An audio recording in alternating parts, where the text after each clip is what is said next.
오늘 이제 물권과 채권 세 번째 시간인데요.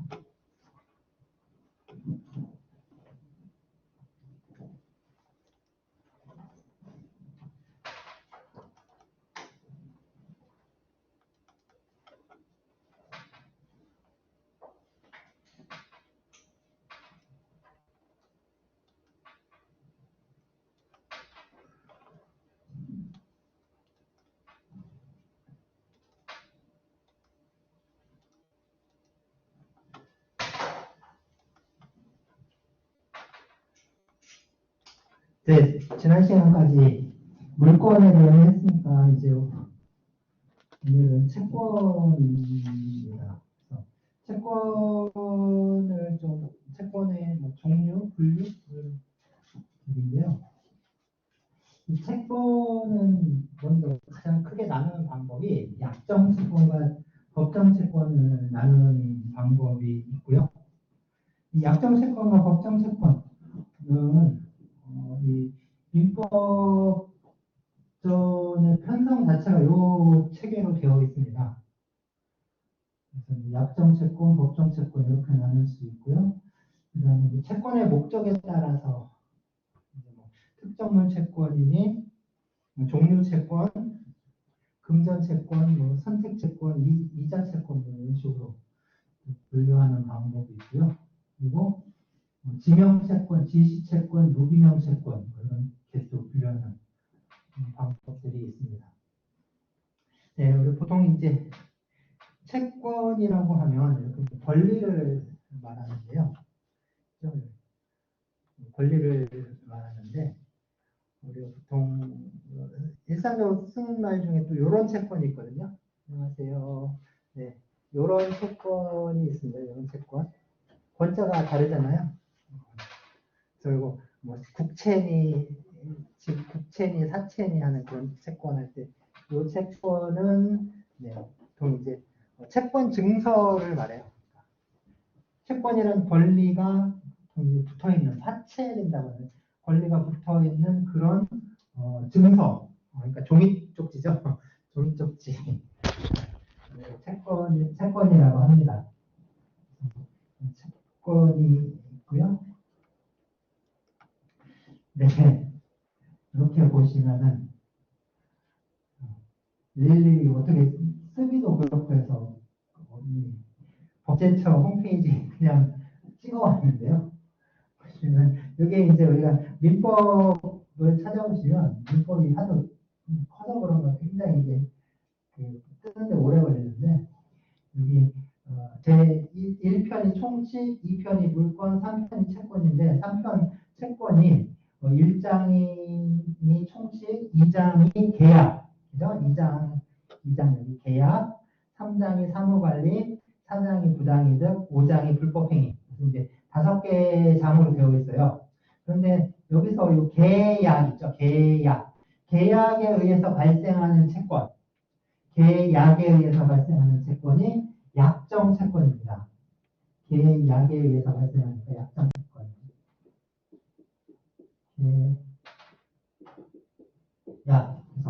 계약에 의해서 발생한다 그래서 약정 채권. 그 다음에 밑에 있는 사무관리, 부당이득, 불법행위 이렇게 있는데 이 사무관리, 부당이득, 불법행위는 이 법률의 규정에 의해서 채권이 발생해요. 법률의 규정에 의해서 발생한다 그래서 법정 채권이라고 합니다. 그래서 권리가 발생 명령 소멸하는 이유는 크게 딱 두 가지밖에 없어요. 이렇게 계약이나 약정에 의한 거 아니면 법률의 규정에 의한 거.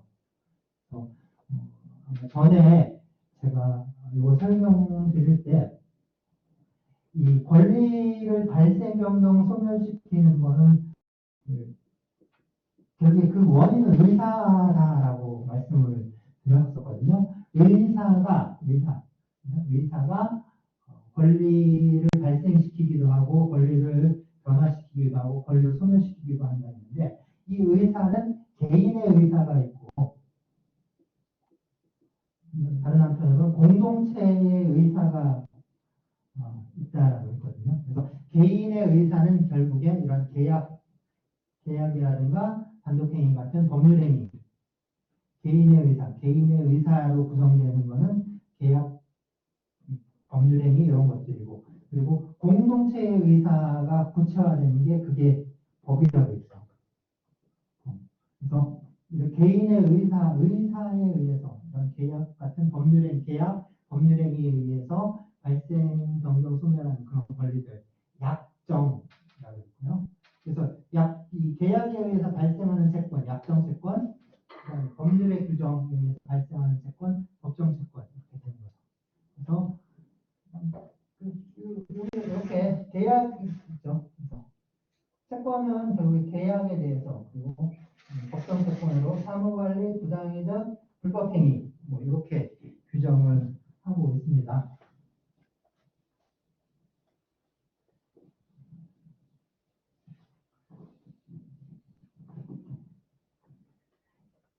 계약은 아시죠? 계약.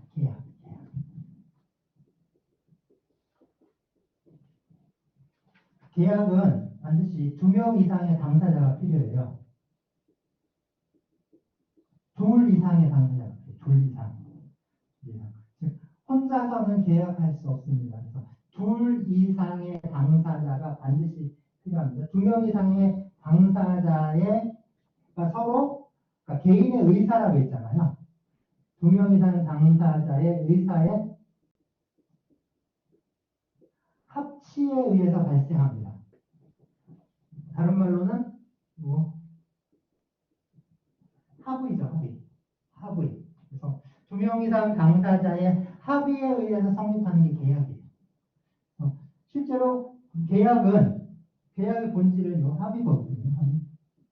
서로 무엇인가에 대해서 서로 그 의사가 서로 일치했다는 거고, 그럼 합의가 있으려면 두 사람의 각각의 의사가 있잖아요. 한쪽 사람에게도 의사가 있고 다른 쪽 사람에게도 의사가 있고 이 두 개가 서로 일치해야 합의가 이루어진 거죠.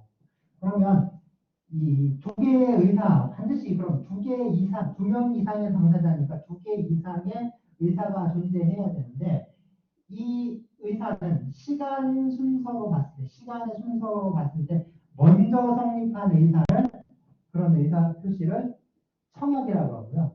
먼저 누가 했느냐 이게 중요한 게 아니라 시간적으로 먼저 있었던 게 청약이 되는 거예요. 먼저 있었던 게 청약이 되고 나중에 그 따라가는 걸 승낙이라고 해요.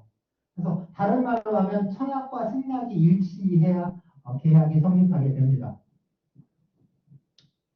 그래서 잠깐 보이는 조문 보시면은 계약의 청약은 이를 철회하지 못한다. 계약의 청약은 철회하지 못한다. 청약법이죠. 그 다음에 승낙 기간을 정한 계약의 청약, 무슨 계약의 청약 이런 식으로 청약에 대해서 얘기하고 있습니다. 여기 계약이고요.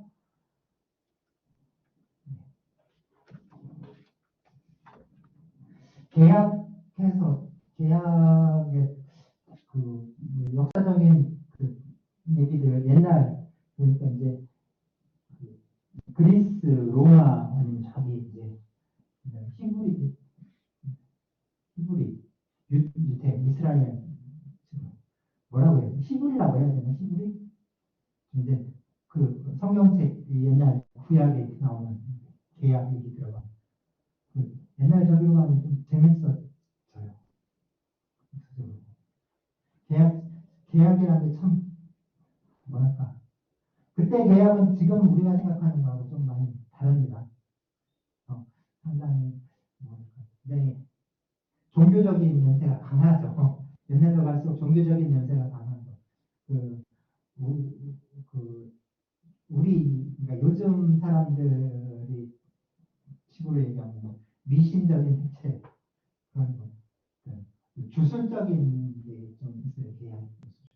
그런 거를 계속해서 이제 계속 탈락하면서 이제 빼버리면서 탈락하면서 온 게 이제 계약이 발전하는 과정이라고 할 수가 있습니다. 그래서 로마 시대에 와서 아주 비약적으로 발전했다 이렇게 볼 수가 있어요. 저희 그러니까 동양권 같은 경우에도 사실은 동양에서도 뭐랄까 이게 이제 저희 특히 이제 우리 중국이나 우리나 이런 이쪽 문화권에서는 어떤 계약이라든가 그런 사법, 그러니까 민사관계 규율하는 그런 법 체계보다는 공법, 행정법이나 형법이 아주 비합적으로 발전을 하고 거기에 이제 보충하는 정도였는데 그래도 어떤 서양처럼 우리 보는 이런 서구법처럼 그렇게 상세하진 않지만 그래도 상당히 저희도 꽤 발전한 형태 같아요. 사실 그렇죠. 이제 이게 한쪽으로는 그렇게 이제 상당히 보편적이고 인문적으로 발전을 했는데 한쪽으로 보면은 좀 아주 주술적인 저기도 갖고 있고 그런 적이 있습니다. 네, 그 다음에 저희 이제 법정 채권인데 법정 채권의 첫 번째는 사무관리예요. 사무관리. 보통 다른 사람의 사무를 처리해 주는 그런 계약 유형이 위임이거든요. 그래서 타인의 노동력을 이용하는 계약 유형이 고용과 조급과 위임인데 이 고용은 지금 우리가 다루고 있는 노동계약과 같은 거고요. 이거는 그 노무를 제공하고 보수를 지급하는 노무 제공을 목적으로 하는 계약이고, 그다음에 도급의 경우에는 단순하게 노무를 제공하는 게 아니라 일을 완성시켜주는 것을 목적으로 하는 게 도급입니다. 그리고 위임의 경우에는 그게 아니라 어떤 특정 사무를 처리해주는 걸 내용으로 하는 계약이 위임인데, 사무관리는 뭐냐면 위임은 계약이기 때문에 당사자의 합의에 의해서 위임 계약이 성립을 해요. 사무관리는 이 합의가 없이 일어나는 그러니까 사무를 처리하는 거라고 보면 됩니다. 그러니까 합의가 빠져 있어요. 합의가 빠져 있고 사무를 처리해 주는 건데, 그러니까 이제 이 상당히 위임과 유사한 형태를 띠게 되죠. 사무관리는 그래서 이 위임 계약과 아주 유사한 형태를 띠게 되고요. 그래서 위임 계약에 관한 내용들을 사무관리에 준용하도록 하고 있습니다. 그래서 실질적으로 법정 채권에서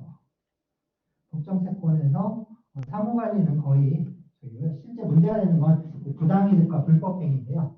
부당이득과 불법행위인데 이 부당이득과 불법행위는 어떤 역할을 하냐면 어떤 사람들 사이의 법률 관계 있죠. 법률 관계의 거의 마지막 거의 청소부 역할을 합니다. 특히 이 부당이득은 그 청소부라는 별명이 붙을 정도로 뒷정리를 하는 거라고 생각하시면 돼요. 마지막 끝에 이제 정리해주는 그런 건데, 이 부당이득은 결국에 이제 어떤 발생한 어떤 뭐 이제 나한테 어떤 그 이익이 발생했는데 내가 이익을 얻었는데 그 내가 이익을 얻음으로 인해서 다른 사람이 손실을 입는 경우, 그리고 내가 얻은 이익이 법률상 원인 없이 얻는 이익입니다. 그래서 원래 이익이 나한테 발생한 이익은 나한테 귀속되는 게 당연하거든요. 그러니까 내가 어떤 이익을 얻었을 때 그 이익이 불법적인 이익이 아니라면 그냥 내 거예요. 그게 꼭 합법적이어야 내게 되는 게 아니라 내가 그 이익을 쟁취할 수 있는 법률적 근거가 있어야 그 이익을 갖는 게 아니라 그런 게 없더라도 내가 불법적이지만 않으면 그 이익 자체가 불법에 의해서 발생한 게 아니라면 그냥 내가 가질 수가 있는데, 그런데 문제는 내가 그 이익을 얻음으로써 누군가가 손실을 입는다면 그때는 내가 그 이익을 취할 수 없다라는 거죠. 그럴 경우에 그거는 부당 이득으로 손해를 본 사람한테 돌려줘야 합니다. 그게 부당 이득 관계예요. 뭐 빛의 변제나 기한전 변제, 도의관념에 적합한 빛의 변제, 타인채무 변제, 불법 원인 급여 뭐 이런 규정들을 쭉 두고 있습니다. 복잡해요, 여기 이제 법정 채권 관계가 아주 난해하고 복잡합니다. 네, 불법 행위요. 불법 행위 지난 이야기로 지겹도록 오래 했었죠. 불법 행위. 불법 행위입니다. 그래서 고의 또는 과실로 인한 위법 행위로 타인에게 손해를 가한 자는 그 손해를 배상할 책임이 있다. 이 불법 행위, 요게 있습니다. 그래서 이렇게 사무관리, 부당이득, 불법 행위까지 법정 채권. 아까 본 계약에 의해서 발생하는 채권, 그게 이제 약정 채권이 돼요. 채권은 약정 채권과 이렇게 법정 채권으로 분류를 하고요. 다음으로는 이런 분류 방법이 있는데요. 특정물 채권, 종류 채권, 선택 채권, 금전 채권, 이자 채권 뭐 이렇게 나누는 방법인데 이거는 저희 채권 딱 들어가면 민법전에 채권 딱 들어가면 이렇게 네. 그 채권 채권 일장이니까 총칙이에요. 채권 전체를 아까 2장이 계약이고 3장이 사무관리, 4장 부당이득, 5장 불법행위였잖아요. 1장이 총칙이라고 하면 1장 총칙인데 1장이 채권 총칙인데 그 채권 총칙에 쭉 하면 여기서 첫 번째가 채권의 목적부터 나와요. 채권의 목적. 그 권리의 목적이 뭐냐는 건데 그 목적에 따라 분류를 한 게 바로 지금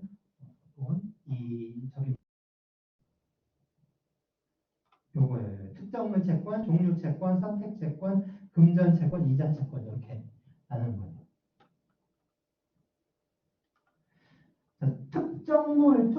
특정물은 딱 그 채권의 목적이 되는 그게 딱 정해져 있는 거예요. 그게 오로지 하나. 네, 그거. 세상에 있는 모든 물건은 동일한 똑같은 물건이 존재할 수가 없죠. 똑같은 물건이 존재할 수가 없죠. 세상 모든 건 다 서로 다 달라요. 서로 다 달라요. 서로 다 달라요. 그 하나만 있는 거, 그거를 대상으로 하는 거. 그리고 부동산 거래를 한다고 했을 때 부동산 거래를 한다고 했을 때 그 어느 부동산.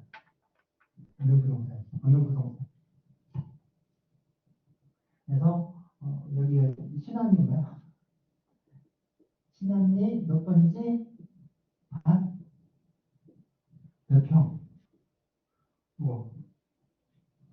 딱 하나밖에 없잖아요. 즉,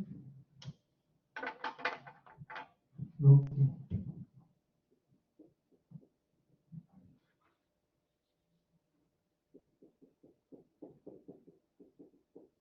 특정되어 있는 거죠. 특정되어 있는 거. 특정되어 있는 거. 자, 이 특정되어 있는 거. 그게 바로 특정물 채권입니다. 특정물 채권. 하나, 딱 보고 있는 거. 우리가 일반적인 민사거래 있죠. 일반적인 민사거래에서, 그러니까 원래 우선 일반적인 민사거래에서 보면은 대부분 특정물 즉 거래로 이루어지게 돼요. 그래서 이 특정물 채권의 경우에 물론 이제 다른 경우도 마찬가지인데요. 그 채무자와 채권자, 채무자가 부담해야 할 의무를 여기 보시면은 선관주의라고 해서 선관주의. 그래서 특정물 인도가 채권의 목적인데 채무자는 그 물건을 인도하기까지 선량한 관리자의 주의로 보존해야 한다. 그래서 이 선량한 관리자의 주의를 줄여서 선관주의라고 합니다. 선관주의라고 합니다.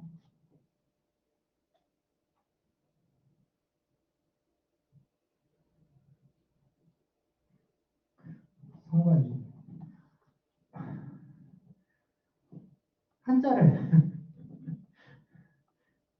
한자를 제가 우리 선관주의 한자가 잘못된 선거관리위원회 때 선관위한테 그 선거를 선량한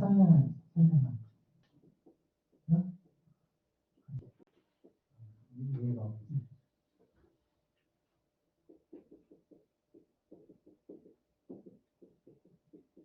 선량한 여성 선량한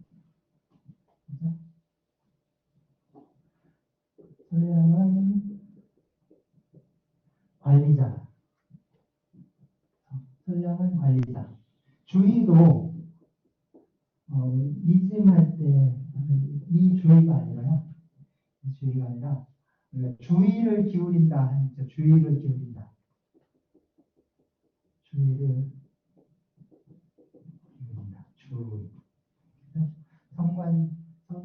선량한 관리자의 주의. 어텐션. 선관주의, 선량한 관리자의 주의라고 번역을 했는데, 이제 드린 것처럼 원래는 선량한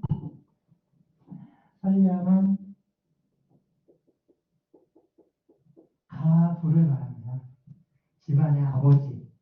그래서 원어가 딜리겐시아 모니 파트리스 파밀리아스라는 건데, 파트리스가 파더. 보니, 보나, 이게 다 이제 착하다, 선하다, 굿파더.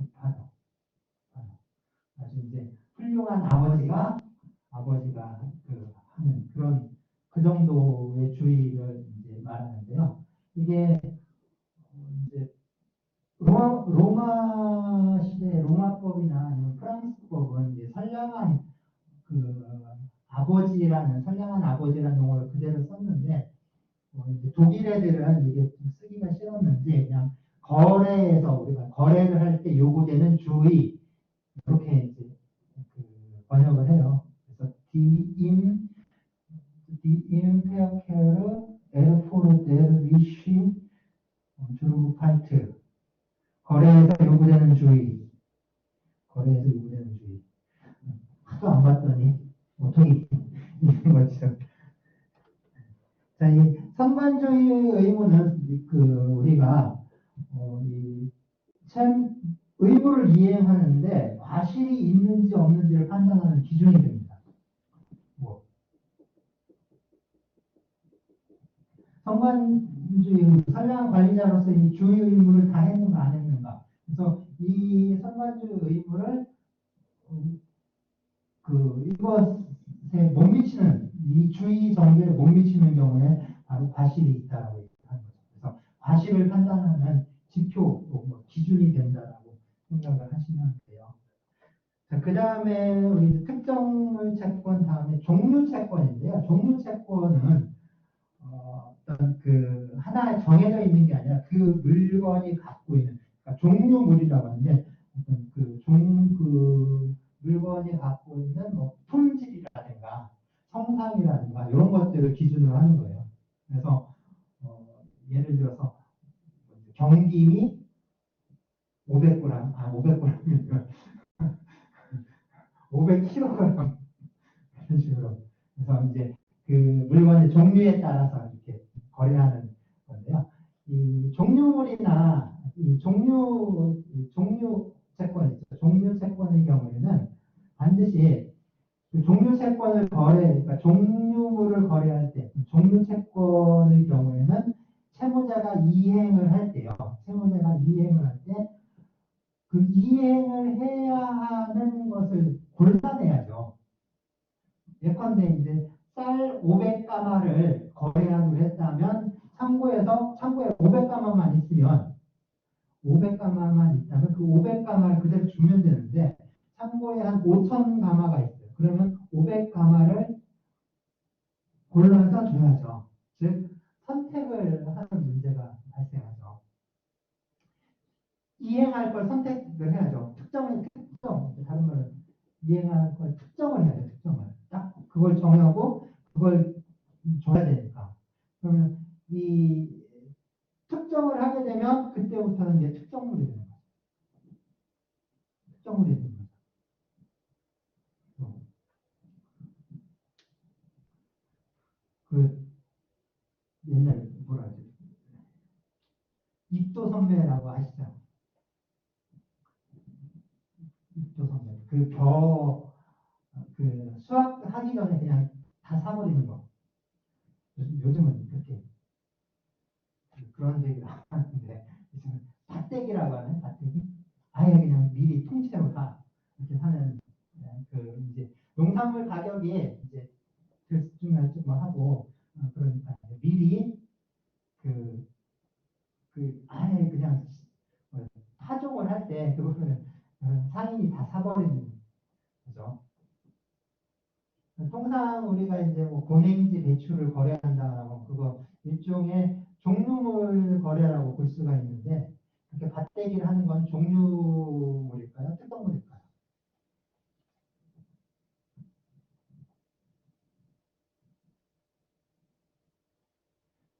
왜냐하면 우리 특정물 채권의 경우에, 특정물의 경우에 채무자가 선관주의 의무에 따라서 선량한 관리자의 주의로 보존해야 한다고 했잖아요. 특정물의 경우에. 그런데 종류물의 경우에는 특정된 이후에 종류물로서 자기가 이행을 할 것을 따로 뽑기 전까지는 그럴 필요는 없잖아요. 종류물은 특별히 그 품질에 대해서 이행을 하는 품질에 대해서 특별히 정한 게 없으면 중등품 이상으로만 이행을 하면 돼요. 꼭 최선을 다해서 가장 좋은 걸 줄 필요는 없습니다. 그냥 중급 이상, 그러니까 A급, B급, C급, D급 이상만 주면 된다는 거죠. B급 이상만 주면 되는 거니까 꼭 특정하기 전까지 그걸 내가 아주 주의를 기울여서 그걸 보존해야 하는 건 아니잖아요. 그래서 이제 밭대기를 했을 때 특정물이냐 종류물이냐에 따라서 내가 농사를 열심히 잘 되느냐 아니면 그냥 설렁설렁 져도 되느냐 이런 것들이 정해질 수 있는 거죠. 네. 자, 종료 채권 그러면 우리 이제 그 고용계약이나 노동계약에 의해서 노동력을 제공하는 노무를 제공하는 것도 일종의 종료채권입니다. 종료채권이기 때문에 노무 제공에 있어서 노무의 품질은 중등품 이상만 하면 돼요. 그러니까 회사에 출근해서 꼭 열심히 일을 할 필요는 없다는 거죠. 중등품 이상, 상중하 있으면 중 이상만 하면 된다라고 얘기합니다. 그래서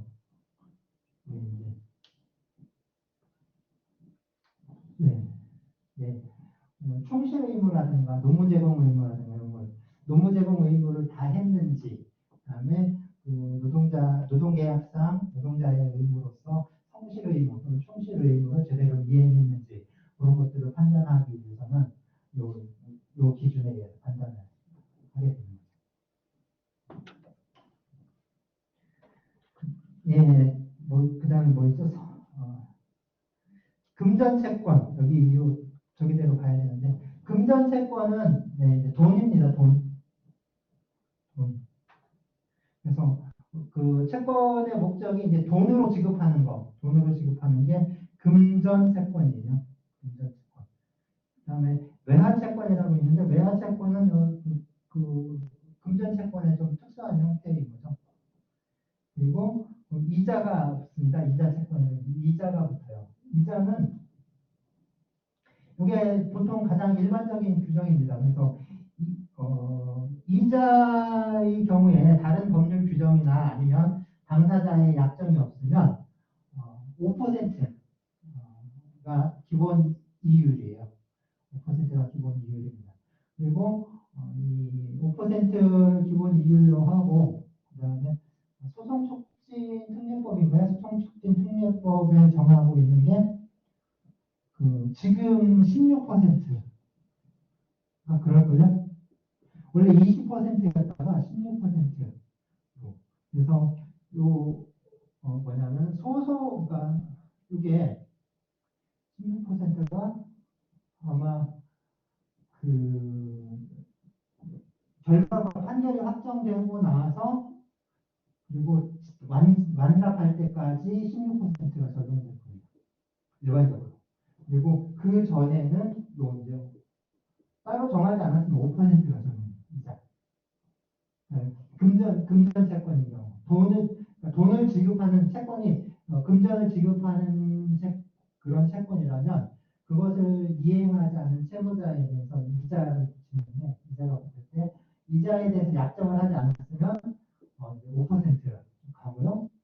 이제 이 지급해야 되는 이행일 다음 날부터 5%가 붙고 그 다음에 이게 판결이 확정되고 나면 그때부터는 16%가 붙고 대신 노동관계에서 발생한 채권으로서 노동관계 종료 후에 바로 변제해야 되는 14일 이내에 청산해야 되는 채권들 있잖아요. 채무들, 임금채권 중에 그런 것들 있잖아요. 그거의 경우에는 무조건 15일부터는 무조건 20%. 조금씩 이제 이자에 대한 게 조금씩 다릅니다.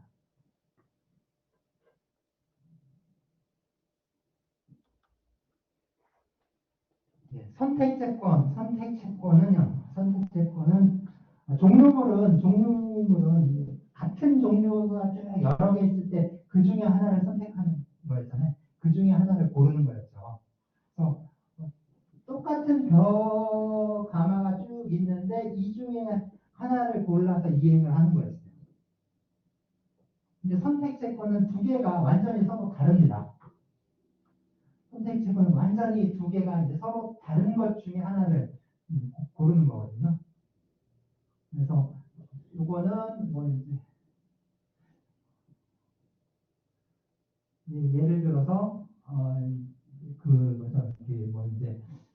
어떤 물건을 구해주기로 했어요. 그래서 그 물건을 구해서 주거나 그게 아니면 이제 손해배상 그러니까 돈을 지급하거나 이것처럼 둘 중에 하나 이렇게 고르는 그래서 완전히 성질을 달리하는 여러 개의 행위 중에서 하나를 골라서 이행을 하는 게 이제 선택 채권입니다. 그러면 누가 선택을 하느냐? 여러 개 중에서 하나를 골라서 할 수 있다면 누가 선택을 할 수 있는가? 일반적으로 둘 사이에 약정을 하지 않았다면 채무자가 선택을 하게 됩니다. 선택권은 채무자에게 선택권이 있는데, 그러니까 이제 다른 규정이 있거나 다른 법률 규정이 있거나 아니면 당사자의 약정이 없다면 채무자가 이제 선택을 해요. 다른 법률 규정이 있으면 다르게 합니다. 채권자가 하는 경우도 있고요. 그 다음에 둘 사이에 누가 하기로 하자라고 정했으면 그거에 우선적으로 따라야 합니다. 그런 게 없다면 이제 채무자가 선택을 해서 이해를 하도록 하고 있습니다.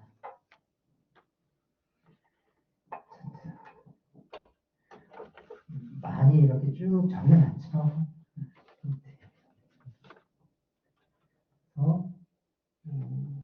어디로 가야 되나요? 자, 잠깐 요거 또 했는데 지참 채무, 추심 채무, 송무 채무라는 건데 요거는 채무를 이행할 때 어디서 이행을 해야 되느냐라는 거예요. 채무 이행할 때 채무를 어디에서 이행을 해야 되느냐. 예를 들어서 여기 이제 세종에 있는 저랑 저희 뉴욕에 있는 아무개랑 있을 때 계약을 했는데 그러면은 그 계약 내용대로 뭐 채무자가 채무 이행을 한다라고 했을 때 어디 가서 해야 되는지 여기서 해야 되는지 아니면 뉴욕에서 해야 되는지 아니면 제3의 장소에서 해야 되는지 그래서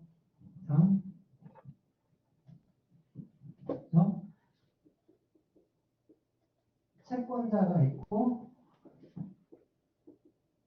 채무자가 있으면요. 채무자가 채무를 이행하는 거잖아요. 그죠? 채무자가 채무를 이행하는 거죠. 그래서 채무자가 채권자에게 가서 이행을 해야 되는 경우 있을 수 있죠. 첫 번째. 채권자가 채무자의 주소지에 가서 이행을 해야 되는 경우 첫 번째. 그 다음에 채권자가 채무자한테 와서 받아가야 되는 경우 있을 수 있습니다. 두 번째. 그리고 중간 그게 아니라 중간에 제3의 장소에서 서로 만나가지고 이제 받는 경우 이렇게 이제 있죠. 당근 마켓인가요? 누가 와야 되는지. 그래서 그러니까 가는 거. 세무자가 갖고 가는 거잖아요. 그러니까 지참 채무가 되지. 갖고 가는 게 지참 채무. 지참 채무. 그 다음에 채권자가 와서 받아가는 경우. 와서 받아가는 경우. 추심하는 거죠. 추심. 쫓아와서 받아가는 경우. 추심 채무. 그 다음에 제3의 장소에서 이렇게 이행하는 경우. 송부 채무. 송부 채무. 물론 채권이나 채무 채권 관계의 성질상 이게 지참 채무 그다음에 추심 채무, 송부 채무 이렇게 정해질 수 있고요. 이게 어떤 내용의 채권이냐에 따라서 정해질 수 있고 아니면 이 당사자의 약정에 의해서 정할 수 있습니다. 그리고 또는 어떤 법률의 규정이 있는 경우는 물론 당연히 그걸 따라야겠죠. 어쨌든 채권 관계 계약에 의해서 채권 관계를 성립시킨다라고 했을 때 계약에서 채무 이행을 어떻게 할 것인지를 정해야 합니다. 지천 채무를 할 것인지, 추심 채무를 할 것인지, 송부 채무를 할 것인지 이런 것들 채무 이행을 어떻게 할 것인지 이거를 구체적으로 정해야 되고요. 그다음에 구체적으로 정하지 않았다면 채권 관계의 내용에 따라서 판단하는 수밖에 없는 거죠. 가야 되는지 가야 되는지 와야 되는지 아니면 중간에 어떻게 해야 되는지 이런 것들. 이런 구분이 있습니다. 지참, 추심, 송부.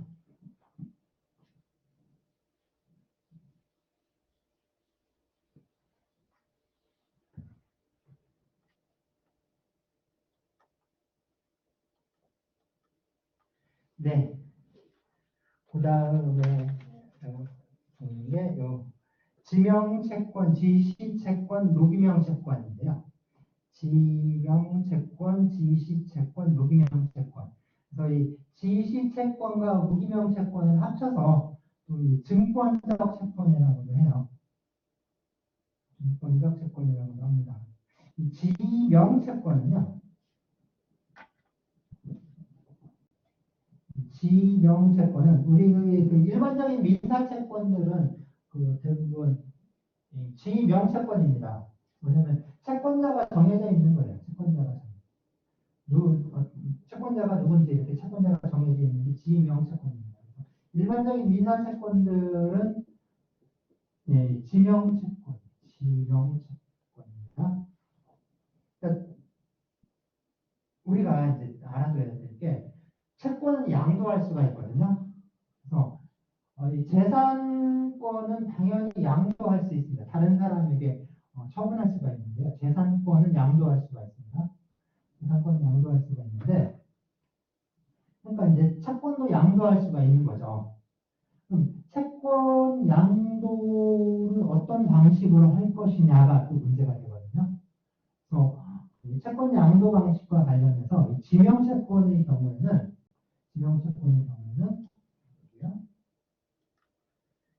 채권을 양도할 수 있다라고 되어 있죠. 그래서 그러나 채권의 성질이 양도를 허용하지 아니한 때는 그러하지 아니하다. 채권은 당사자가 반대 의사를 표시하는 경우에 양도하지 못한다. 그죠? 그러나 그 의사 표시로서 선의의 제3자에게 대항하지 못한다. 하고 여기요. 지명채권의 양도는 양도인이 채무자에게 통지하거나 채무자가 승낙하지 아니하면 채무자 기타 제3자에게 대항하지 못한다.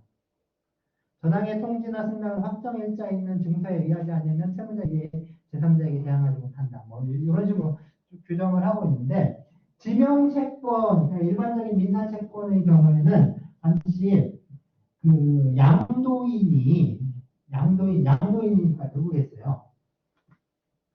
양도는 양도인과 양수인이 있고 양도인이 양수인에게 이렇게 넘겨주는 거잖아요. 그러니까 채권을 양도한다는 건 결국에. 그러니까 이 양도인은 원래 채권자겠죠. 자기가 채권을 갖고 있는 사람이고, 그래서 자기 채권을 양수인에게 그 넘겨주는 겁니다. 그리고 여기 이제 채무자가 따로 있는 겁니다. 그러니까 원래 이렇게 채권 관계가 양도인과, 그러니까 원래 채권자와 채무자 사이에 채권 관계가 있는데, 이 채권 관계를 이쪽으로 이렇게 옮기는 거예요.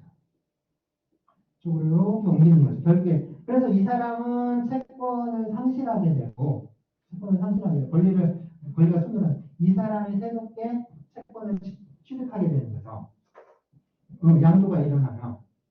그래서 이렇게 옮겨가는 건데, 그러면 이 지명채권을 이렇게 양도할 때는 양도인이 채무자에게 내가 너한테 갖고 있는 채권을 아무개한테 내가 양도할 거야 라고 통지를 하거나, 통지는 그냥 알리는 거야, 알리는 거. 아니면 채무자가 이제 그래 해가지고 그러니까 통지를 하지 않더라도 얘가 알고서 그래 그러면 네가 양도하는 거 내가 받아들일게 해서 승낙을 하거나 또 이 통지하거나 승낙을 하거나 이게 있어야 되는데 이게 없으면 채무자나 또는 제3자에게 대항할 수 없다는 거예요. 즉 대항하지 못한다는 것은 이 권리를 주장하지 못한다는 뜻이거든요. 그러니까 그런 경우에 뭐냐면 이 양수인이 자기가 이 사람이 채권자가 됐는데 자기가 채권자로서 채무자에 대해서 채권의 이행을 청구할 수 없는 거죠. 채권을 주장하지 못하는 겁니다. 이 사람은. 그러면 결국에는 다시 이렇게 해야죠. 이렇게 하는 수밖에 없겠죠. 그러니까 대항하지 못한다는 거고요. 제3자가 여기 또 이 채권 관계로부터 파생된 어떤 제3자가 있을 수 있죠. 이 사람에게도 영향을 미칠 수 있으니까. 이 사람에게도 권리 주장을 못하는. 뭐냐면 이 사람 그러니까 채권을 양도하는 경우도 있는데 채무를 인수하는 경우도 있습니다. 이 사람의 채무를 다른 제3자가 채무를 인수하게 되면은 얘는 채무자가 아니라 이 채무를 인수한 제3자에게 채무이행을 청구를 해야 되잖아요.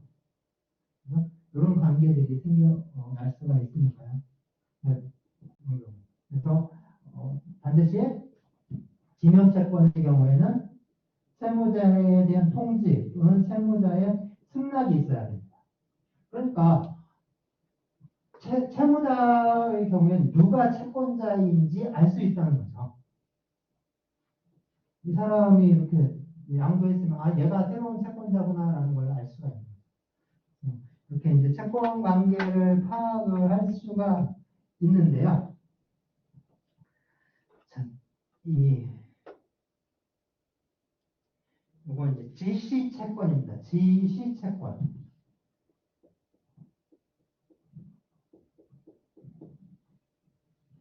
지시채권은 지명채권하고 다르요. 주로 이제 이 지시채권이나 무기명채권은 증권적 채권이라고 했잖아요. 이거는 주로 상사 채권들, 상법의 적용을 많이 받습니다.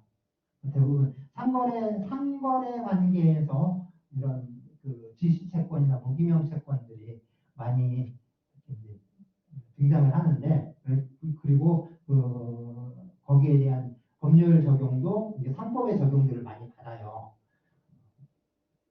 그래도 뭐 민법의 적용을 받든 상법의 적용을 받든 어떤 그냥 그 민사거래에서 발생하는, 그러니까 이게 민사거래냐 상사거래냐는 그러니까 민법이나 상법 하는 사람들이 나누는 거고, 현실 거래에 있어서 이게 중요하지 않잖아요. 다 그냥 민사법원에 가야죠.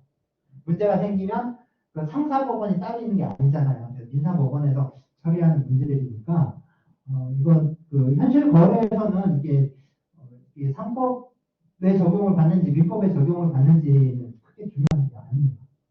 어쨌든 이 지시채권은 그 양도 방식이 달라요. 지시채권은 그 양도 방식이 달라요. 지시채권을 양도할 때는요, 어떤 식으로 양도하냐면 그 증권적 채권이라고 했으니까 지시채권이든 무기명 채권이든 중요한 건 그 종이짝지, 증권이 종이 쪽지. 그 지명 채권도 증권이 있을 수 있어요. 지명 채권도 옛날에는, 요즘은 옛날에는 이렇게 증서들이 많았는데 요즘은 거의 다 증서를 쓰는 게 없으니까 그 카드라든가 이런 모바일로 다 거래를 하는 게 없어서 그런데 어쨌든 딱지, 종이 딱지 있잖아요. 종이 증권,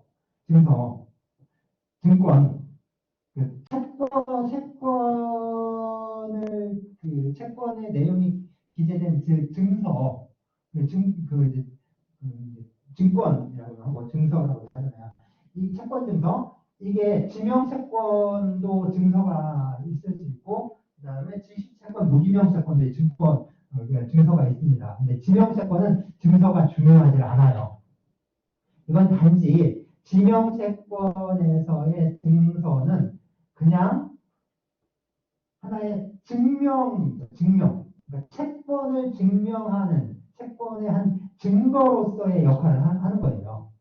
왜냐하면 우리가 일반적인 민사 거래를 할 때, 계약을 할 때 계약서를 작성을 하는데, 그러니까 일반적인 민사 거래에서 계약서 그 자체는 아무런 효력이 없습니다. 계약이 성립하느냐 아니냐와는 관련이 없어요. 계약서가 하는 역할은 뭐냐면, 계약서의 역할은 그 계약의 내용을 좀 더 명확하게 하기 위한 겁니다. 서로 그냥 아까 얘기한 것처럼 합의에 의해서 계약이 성립을 한다고 했죠. 합의만으로 계약이 성립합니다. 합의는 무형적이죠. 두 사람의 의사가 합치했다라는 그 하나의 사실만으로 계약이 성립하는데, 합의는 무형적이에요.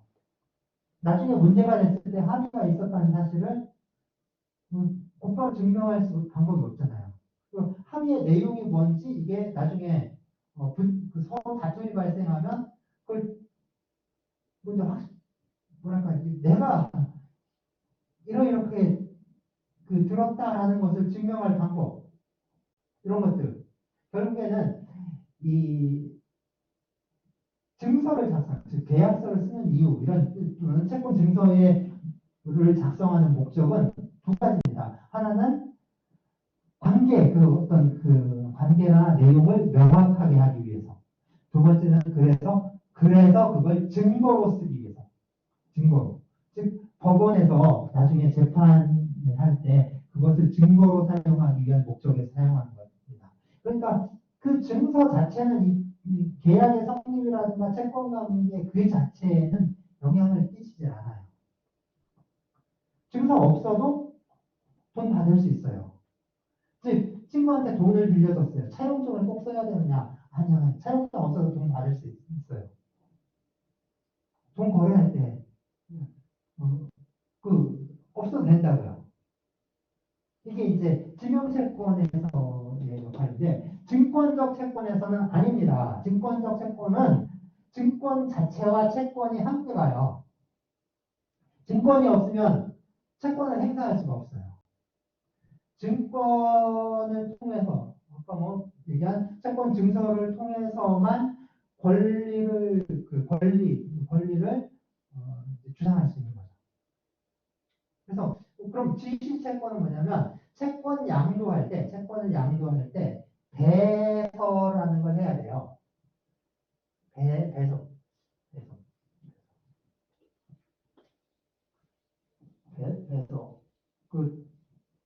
저는 뭐라고 했죠? 이 배. 그래서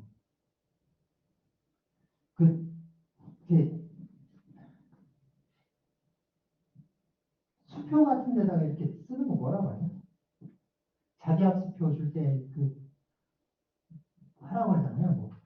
자기 이름 쓰고 주소 쓰고 뭐 이거 그거 쓰는 거.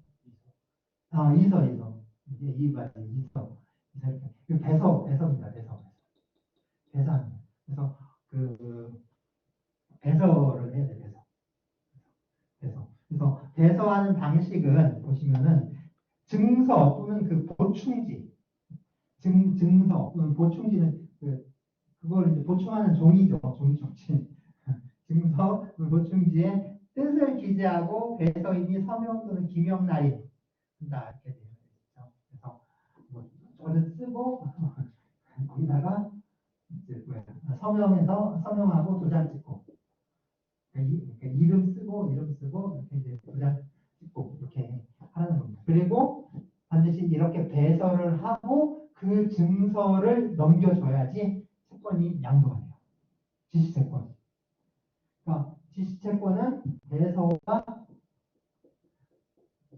넘겨주는 교부하는 그 방식으로 지시채권이 양도가 됩니다. 그래서 쭉 뭐 이제 어음 이렇게 도는 것처럼 이런 식으로 돌 수 있는 거고요. 마지막으로 무기명 채권이요. 무기명 채권은 그냥 주면 돼요. 무기명 채권은 무기명이니까 기명할 필요가 없는 거죠. 무기명이잖아요. 무기명.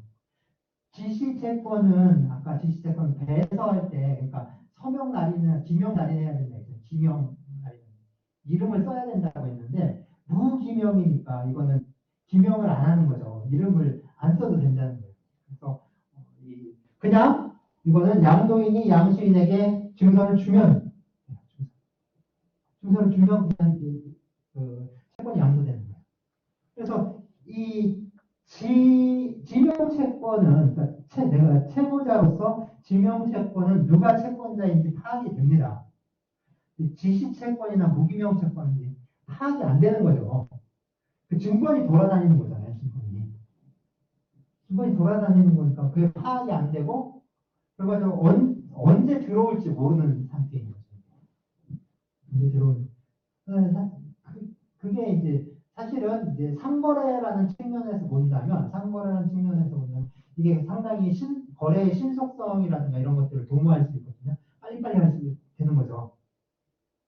빨리빨리 되는 거죠. 예컨대 이게 지명채권 양도의 경우에는 상당히 시간이 걸리잖아요. 채무자한테 통지를 해야 되고 그리고 옮겨가고 또 옮겨갈 때마다 채무자한테 통지 승낙 이렇게 해야 되니까 이게 상당히 오래 걸리는데 그 무기명 채권은 그냥 주면 넘어가는 거니까 계속 넘어가는 거니까 그래서 신속한 거래의 신속성이라든가 이런 측면에서 보면 상당히 무기명 채권이나 이런 것들이 더 신속성을 도모할 수 있는 거죠. 그래서 사실상 상거래 자체가 이런 거래의 신속성을 상당히 중시합니다. 그래서 어떤 형식을 중시해요. 형식. 지금 보면 지명채권과 이 지시채권, 무기명채권 봤을 때 지시채권과 무기명채권은 하나의 형식을 중시하고 있잖아요. 하나의 증서의 기명 날인에서 교부한 또는 증서를 교부함으로써 채권이 양도되는 그런 걸 이제 하는데 지명채권은 그게 아니라 그러니까 어떤 이 채권 관계에 대해서 채무자에게 통지하고 그리고 또 실질적 권리자가 누구인지 어떻게 권리가 이전하는지를 계속적으로 알려야 되는 거죠. 그런 이제 차이가 있습니다. 그런 것들 물론 이제 그 나중에 채무자가 채무를 이행하는 그 순간에 이렇게 돌아보는 건 결국에 똑같겠죠. 뭐 지명채권, 뭐 지시채권이든 어느 채권이든 지명채권이든 지시채권이든 무기명채권이든 채무자가 다 이행을 해야 하는 채무인 것 같습니다. 이렇게 되어 있죠. 그리고 네 이제 저희가 이 권리니까요. 물권 채권이 있을 때 물권과 채권이 있을 때 이 그러니까 물권과 채권이 서로 그러니까 이제 다투고 있을 때 권리의 우선순위를 어떻게 할 것이냐, 권리의 우열관계를 어떻게 할 것이냐, 그거를 좀 정하는 원칙이 있습니다. 먼저요, 채권은 서로 평등하다. 채권은 서로 평등해. 채권은 서로 평등합니다. 채권은 서로 평등합니다. 물권은 순위가 정해져 있고요. 채권은 서로 평등해요. 그리고 물권은 채권에 우선합니다. 물권은 채권에 우선합니다. 물론 이제 반드시 100% 그렇다는 건 아니고요. 거의 다수가 거의 절대적으로 보면 대부분이 물권은 채권에 우선합니다. 물권은 채권에 우선합니다. 두 번째, 채권은 서로 평등합니다. 채권은 서로 평등합니다. 물론 이제 이 채권이 물권에 의해서 담보된 그런 채권을 말하는 건 아니에요. 물권에 의해서 담보된 채권은 그냥 물권으로 봐야겠죠. 그게 아니라면 채권은 서로 평등합니다. 평등합니다. 자, 세 번째. 이제 물권인데요. 물권 저희가 했을 때 일단 점유권과 본권으로 나눈다고 했고, 본권은 또 이제 가치를 어떻게 지배하느냐에 따라서 완전 물권과 제한 물권으로, 그리고 완전 물권은 이게 소유권이었고, 제한 물권은 가치를, 그러니까 한쪽 가치만 지배하는 건데, 그 사용 가치를 지배하는 이게 용익 물권이었고, 교환 가치를 지배하는 게 담보 물권이었는데요. 담보 물권이었는데, 이렇게 되어 있는데, 이 점유권은 우선적인 효력이 없습니다. 즉 점유권은 이 현실에서 지금 이 물건을 지배하고 있는 그 사실 그 자체예요. 물건을 지배하고 있는 그 사실 그 자체라고요. 그러니까 이걸 지배하고 있다. 그래서 나한테 지금 힘이 있는 거예요. 지배하고 있다. 내가 지금 이걸 쥐고 있는 거예요. 쥐고 있어요. 그러니까 여기에 대한 내가 힘이 있는 거죠. 이거니까 이게 아니라 지갑이에요. 지갑. 저희가 이렇게 이제 산악회를 만들어서 그 매달 한 10만 원씩 걸어가지고 지금 한 돈이 꽤 많이 모였어요. 그래서 이번에 지리산에 등반을 내일 가기로 했습니다. 지리산 내일 등반을 가기로 했어요. 그래서 내일 점심으로 도시락을 할 건지 뭐 할 건지 네. 그래서 뭐 있는데 한 명이 계속 불만을 제기해요. 불만을 제기합니다. 그래도 힘은 누가 갖고 있죠? 총무잖아요. 총무가 돈 쥐고 있잖아요. 그래서 뭐라고 못하는 거잖아요. 그런데 그 지갑을 다른 사람에게 넘기는 순간 힘은 다른 사람한테 바로 옮겨가 버리는 거죠. 똑같아요. 이거 내가 지금 이걸 지배하고 있고 이렇게 장악하고 있고 손으로 꽉 쥐고 있으니까 나한테 힘이 있는 거지. 이걸 놓는 순간 나는 힘이 없어지는 거예요. 여기에 대한 아무런 지배감이 없어요. 그러니까 점유권은 무슨 권리의 우열관계나 이런 게 없어요. 문제가 되잖아요. 지금 지배하고 있기 때문에 그 지배하고 있는 그 사실 상태에 불과한 거지, 이 점유권 자체가 어떤 권리의 우열이라든가 우선순위 이런 게 있는 건 아니에요. 이건 그래서 따지지 않습니다. 사실 다른 나라에서는 유럽 국가에서는 이걸 그냥 권리로 보질 않아요. 그냥 하나의 사실 상태인 거죠. 권리가 아니라 그냥 하나의 사실 상태로 이해하기도 합니다. 그러니까 문제는 여기서 발생해요. 여기서. 그럼 그 완전 물건부터 완전 물건끼리 완전 물건끼리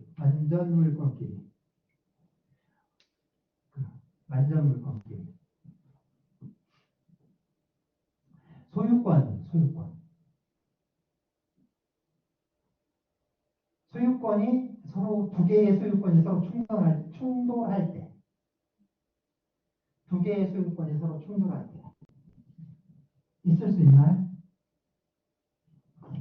두 개의 소유권이 서로 충돌하는다.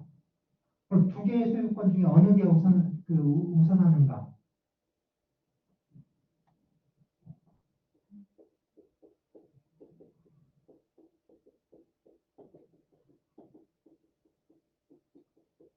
일물일권주의 원칙상 하나의 물건에 두 개의 소유권이 존재할 수 없죠. 그죠?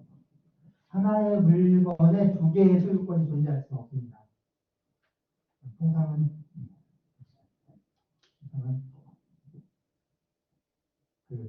존재하기가 하시면서 그죠? 그래서 명절날 무슨 외삼촌이 사준 그 게임기는 아이의 소유인 것 같지만 사실상 엄마의 소유인 농담이고요. 어쨌든 일물일권주의 원칙상 이 하나의 물건에 두 개의 소유권이 존재한다는 것은 있을 수 없는데, 그렇기 때문에 두 개의 소유권이 존재하는 것처럼 보이는 경우에, 왜냐하면 이제 등기라든가 이런 것 중에 두 개가 있을 수 있잖아요. 그런 경우에는 실질적인 권리가 실질적인 권리가 누구에게 있는가를 따져야 됩니다. 그래서 하나는 허위거든요. 하나는 허위. 만약에 그게 둘 다 실질이다, 둘 다 실질이다 라고 하면 그때는 우열 관계를 가려야겠죠.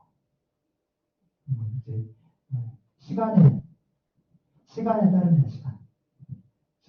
시간에 우선하는 게 시간에 우선. 그러니까 먼저 성립한 게 더 우선해요. 그러니까 항상 먼저 성립한 게 더 우선합니다.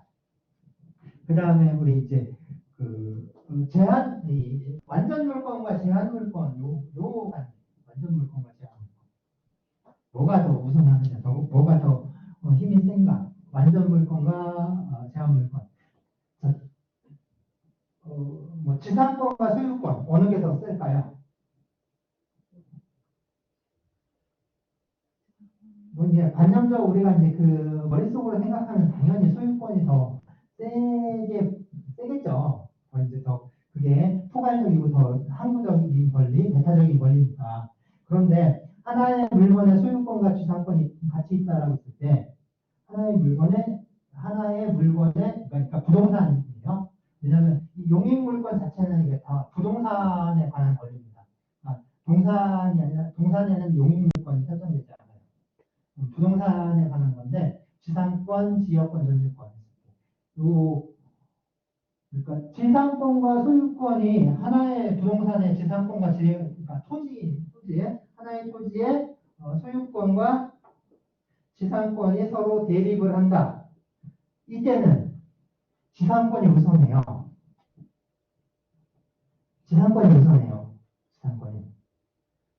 소유권은 저 지상권에 의해서 제한돼 버립니다. 소유권이. 그러니까 토지에다 지상권 설정을 하면 그 지상권자는 저 토지를 사용할 수 있어요.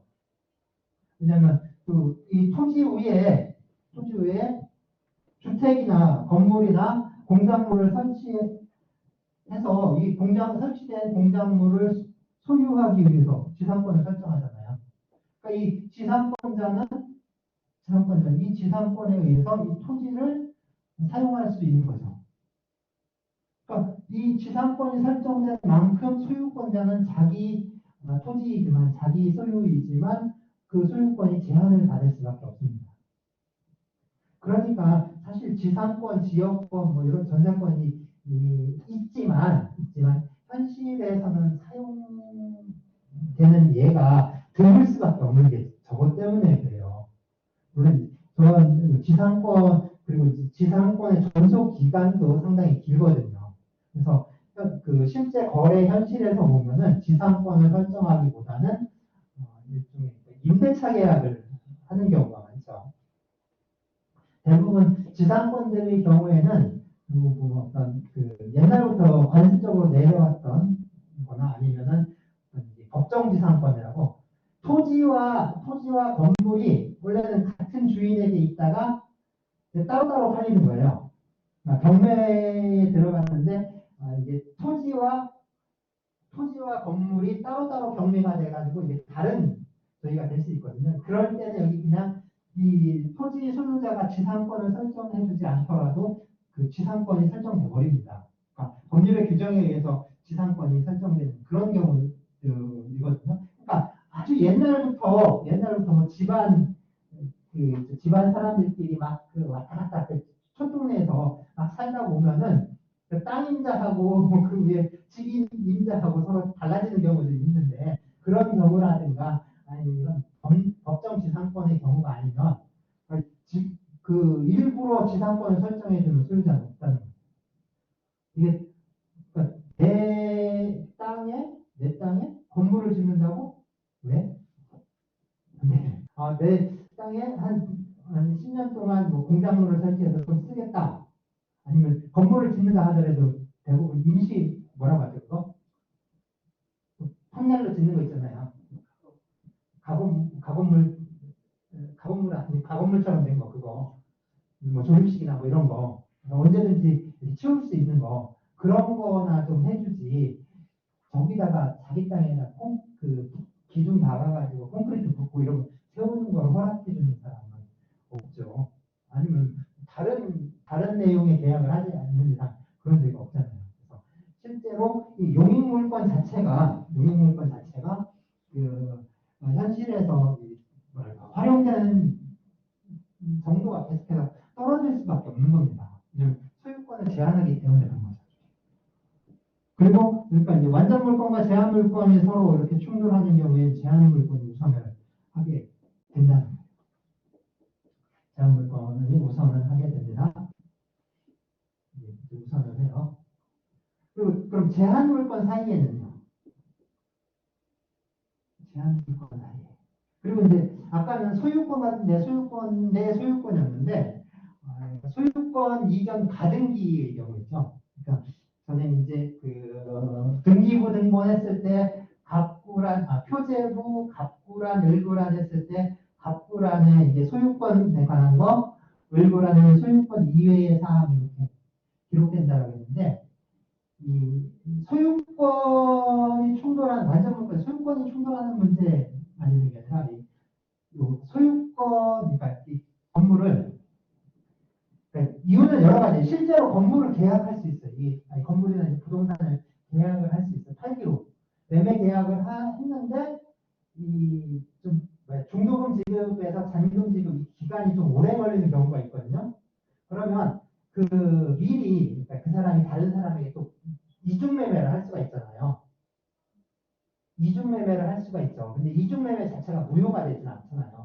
그러니까 부동산 이중 매매를 하더라도 이중 매매가 무효가 되는 건 아닙니다. 그러니까 부동산 이중 매매가 무효가 되려면 이게 이제 횡령이나 배임 행위가 있어야 돼요. 그래서 매도인이 제일 매수인에게 부동산을 이제 물건을 이렇게 이제 매매 계약을 체결하고 그 다음에 제2 매수인에게 또 하는 경우가 있어요. 매매 계약을 이제 2번 이상 하는 거죠. 그리고 실제로 이게 이중 매매가 문제가 되는 거는 제2 매수인에게 소유권 이전 등기가 일어나는 거예요. 그러면 제1 매수인은 그러니까 진짜 바보가 됩니다. 물건 딱 좋은 거에서 살려고 했는데 그래서 계약 다 해놓고 계약금 주고 했는데 어떤 놈이 먼저 사버리는 거예요. 더군다나 이게 뭐냐면 매도인 같은 경우에는 이 사람이 더 많이 주면 계약금 2배로 물어주고 위약금 지급하고도 이 사람에게 하는 게 더 남는 경우도 있거든요. 특히 이제 부동산 가격이 막 치솟을 때는 계약 파기하고 새로 계약하는 게 낫잖아요. 아파트값 막 뛸 때, 그냥 아파트값 막 뛸 때, 그때는 팔기로 했는데 생각해보니까 올랐어. 이렇게 파는 게 손해야. 너무 손해야. 그러면은 계약 이거 파기하고 계약금 2배 그냥 2배 물어주고 새로운 사람에게 하는 게 그래도 이거보다 상당히 남는다면 당연히 그렇게 할 수밖에 없습니다. 이건 사람의 그 어떤 이기력이라고 할 수도 있겠지만 사람의 경제적 욕구, 영리적 그 욕구에 의하면 당연한 결론이에요. 그러니까 저 자체를 우리가 불법이다, 무효다 이렇게 할 수는 없습니다. 이건 없는 거예요. 그냥 그런데 어느 경우에 이제 무효가 되냐면 이 제2 매수인이 이 제1 매수인 요 계약을 파기하는 거죠. 이런 배임 행위에 적극적으로 가담하는 경우가 있어요. 적극적으로. 그러니까 제2 매수인이 계약한 걸 보고 가서 꼬드기는 거예요. 야, 너 왜 그렇게 봐? 내가 더 줄 테니까 제하고 당장 계약 깨고 나랑 다시 계약해. 이런 식으로 적극적으로 가담해서 적어도 단지 그냥 알리는 정도가 아니라 매도인을 뭐 이제 교사한다거나 뭐 유인한다거나 해서 그런 배임 행위를 교사, 유인하는 거 이제 그런 어떤 적극적인 불법적인 행태가 나타나는 경우에만 무효가 되지 그렇지 않은 경우에는 저건 허용됩니다. 허용이 되는 거예요. 그러니까 이런 걸 막기 위해서 쓰는 방법은 일단 계약을 해요. 보통 이제 그 거래 현실에서는 뭐 가계약이다 이렇게 얘기를 하지만 실질적으로 계약이거든요. 계약. 그러니까 부동산 매매에 대해서 당사자의 의사가 합치하면 그게 이제 계약이 체결되는 거예요. 그 시점은 그리고 나서 그 계약상 채무가 그러니까 둘 사이에는 채권관계가 성립하는 거고 이 채권관계가 성립하고 나서 그 채권 그러니까 완전히 뭐 이제 중도금 잔금 지급 끝나고 등기전서로 교환하고 그러고 완전히 이제 끝나는 시점 있죠. 그 시기가 되면은 이제 채권 관계가 종료하는 거죠. 중간에는 그 계약에 의해서 서로 채권 관계가 딱 맺어지는 관계거든요. 그러면 상대방이 이 채무를 이행할 것이다라는 걸 내가 믿을 수 없잖아요. 그러니까 그거를 강제하는 방법은 뭐 담보를 요구를 한다거나 보증을 세운다거나 또는 부동산 같은 경우 부동산 거래 같은 경우는 가등기를 해놓는 겁니다.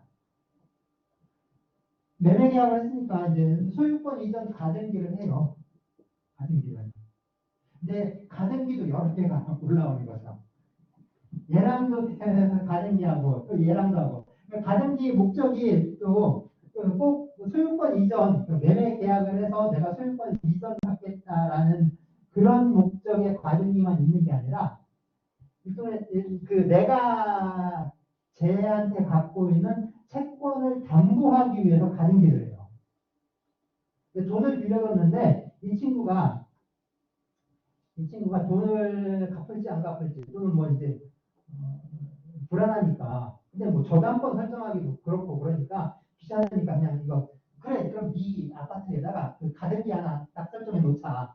네가 갚으면 가등기 말소하는 거고 안 갚으면 내가 그냥 가등기 실행해서 벌금기로 그래서 그 집 내가 받는 거고 그렇게 하자. 그렇게도 할 수 있잖아요. 그래서 이것처럼 그 소유권 이전에 관한 가등기만 있는 게 아니라 담보 목적의 가등기도 있습니다. 그런 식으로 우선순위, 가등기 사이에 우선순위 있을 수 있는 거죠. 가등기 사이에 우선순위.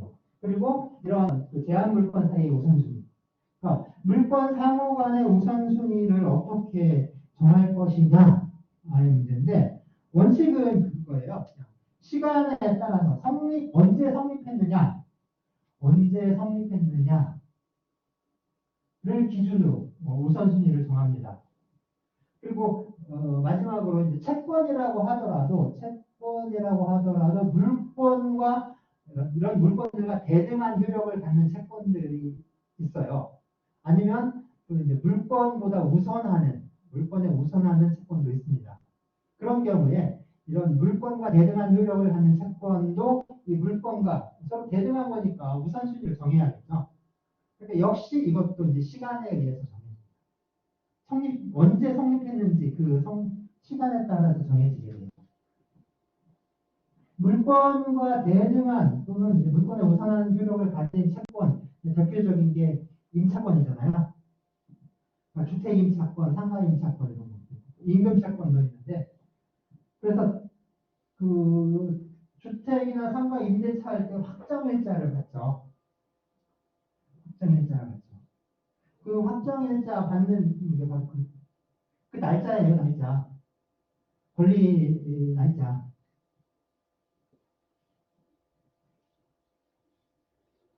그래서 네, 그렇게 정하는 건데요.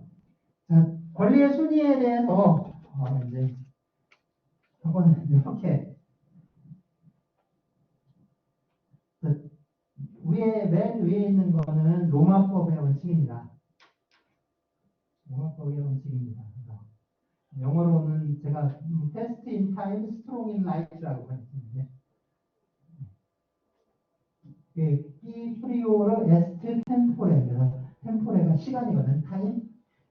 시간에 앞서면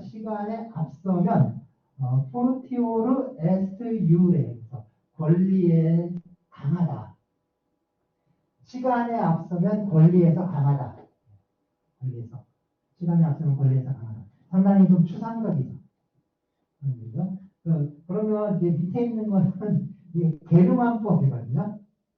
게르만법. 그래서 우리 서구법의 중심이 되는 두 개의 축이, 그러니까 서구 유럽법의 중심이 되는 축이 로마법과 게르만법인데 완전히 태도가 다릅니다. 로마법은 로마법은 성문법이 원칙이고요. 성문법이 원칙이고 그리고 저런 상당히 추상적인 형태로 되어 있어요. 현대법은 추상적인 형태로 되어 있는데 게르만법은 그 관습법이 주된 형태입니다. 관습법의 형태로 되어 있고 관습법의 형태로 되어 있다 보니까 상당히 이제 지역마다 시대마다 이제 다른 특성을 보이고 있고 그 다음에 이게 관습법은 불문법이니까 이제 우리 신화라든가 전설이라든가 민담이라든가 이런 것들처럼 구전을 통해서 전해지는 경우가 많아요. 그러니까 굉장히 하나의 시나 노래처럼 운율이 있어요. 관습법, 옛날 그러니까 게르만 관습법 이렇게 운율이 있어요. 그거로 되고 있고, 그 다음에 상당히 생활 밀착형입니다. 아주 이제 우리 이제 일상생활과 관련 있는 그런 형태로 되어 있어요. 그래서 베어 주어스트, 컴트, 말트, 주어스트인데 이게 퍼스트 컴 퍼스트 이렇게 하고요. 먼저 온 사람이 말트는 이제 가는 거예요. 이제 우리 밀가루 같은 거 옛날에 우리는 씌워 먹었잖아요. 방아를 찢는다고 하잖아요. 그래가지고 쌀이라든가 이런 거 씌워가지고 껍질을 이렇게 벗겨서 먹는데 밀가루는 껍질을 벗기는 게 아니라 갈죠. 그래서 말트가 가는 거예요. 가는 거. 우리식으로 하면 이제 방아를 찢는 거. 방아 찢는 거. 걔는 이제 물레방아 이렇게 퉁퉁퉁 찢는 게 아니라 갈아요. 그래서 밀가루를 만드는 건데 그게 말트예요, 말트. 말렌이라는 동사. 말트. 그래서 먼저 콩트는 컴이고요, 영어로 컴. 그래서 먼저 오면 먼저 간다. 먼저 오면 먼저 온 놈이 방아를 먼저 찢는다. 밑에 거는 저기고요. 벨허 바겐이니까 폭스바겐. 폭스바겐. 옛날에 바겐이면 그 마차, 수레 이런 거. 수레. 먼저 뷰르케는 이제 다리고요. 브릿지. 그래서 다리에 먼저 온 수레가 당연히 먼저 다리를 건너는 거죠. 먼저 온 수레가 다리를 먼저 건넌다. 뭐 이런 식으로 이제 표현을 하고 있습니다. Which wagon comes to the bridge first? 뭐 했는데 이게 제대로 된 번역인지 모르겠는데. 예. 그래서 네 이렇게 하고요. 네. 끝날 때까지 다 오셔가지고 다음 주에는 그냥 저희는 하는 걸로 다음 주에 하는 걸로 하고 그 다음 주 중간 시험 기간에는 자율학습을 하는 걸로 이렇게 했습니다. 저희는 다음 주에 하는 걸로 다음 주에는 저기 이제 일단 이제 도산에 대한 지금까지 이제 기초적으로 권리 이런 게 있으니까, 그러니까 회사가 도산한 경우에 이 권리들을 어떻게 해야 되는지 그 내용을 봐야겠죠.